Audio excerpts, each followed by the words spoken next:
Okay guys, here is a short video on how to make a graph in a computer program. If you already know how to make one in a different program than Excel, then that's fine. You can use that. I just want to show you guys to try to help you out with the heart rate lab that you have to do. So if we're in Excel, and this is, if your Excel looks different, it's because mine's a really old version. I haven't updated my Office yet. So let's say that you took your heart rate at 1 minute. I'm going to put all my times in this A column.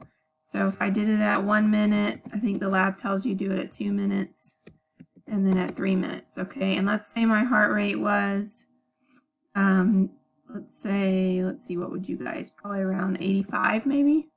And then let's say it's 100 and then 110 after that much exercise. Okay. So if I wanted to graph this, and your numbers will be different, the whole point is just to show you how to do a graph. So I'm going to highlight all of my numbers like this, and then I'm going to go to Insert and see here where it says Line.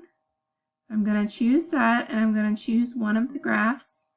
It doesn't really matter which one you pick because you only have one data. So we can choose, oops, that's not the one we want. We can choose here, okay? And then one thing I want to show you is that what's very important when you do a graph, you want to make sure that you can label both the y-axis and the x-axis, and you want to be able to give it a title. And this layout does not really allow us to do that.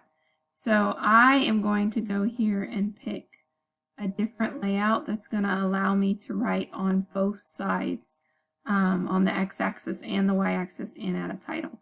So now I'm just going to click down here and I'm going to write in time elapsed. Okay, and then I'm going to go over here and write heart rate and beats per minute. Okay, and then here, my title. So the title to a graph, it doesn't have to be the same thing. It could be heart rate versus time, or you could just call it heart rate with exercise, or whatever it is. The title doesn't matter as long as it has to do with what you took the information for.